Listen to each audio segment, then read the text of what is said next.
The first character is Sonic. Let's go. First up, we got Sonic. So Sonic's reference picture is there to your left, and it is literally just a case of counting squares and putting in the relevant color. So I started with the shoes, started basically working my way up.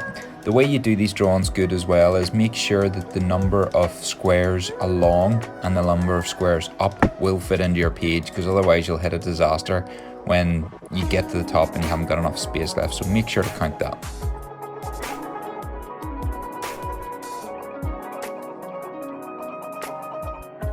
Now brace yourself guys, this process can get tedious, but as you see your drawing progressing, it starts to look really good. Now the reference picture which I have on the screen for you guys is not the exact one that I was using. I used one which had a grid so that I could count the squares, but as you'll see, this is all done freehand. I'm just spacing it out enough. The markers which I'm using are actually pretty good, because the height of the marker I was using is the height of the square, if that makes sense. So all I had to do is make sure that my horizontal distance was the right one. But yeah, it's starting to look cool, starting to look like Sonic, and keep going.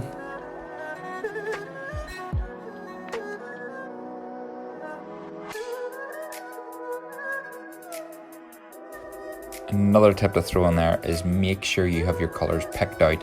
So within Sonic, you'll see that he had bright red in the shoes. He had like a dark brown, sort of a rusty red in his shoes. He had black, he had grey, he had light grey, he had white.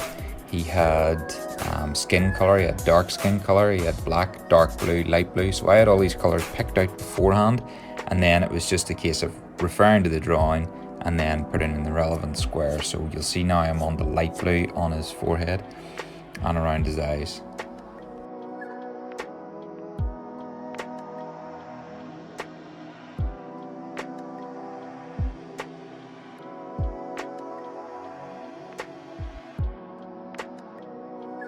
It is quite an exciting process when you start to see your drawing progress. As you see at this stage, it clearly looks like Sonic, which is great.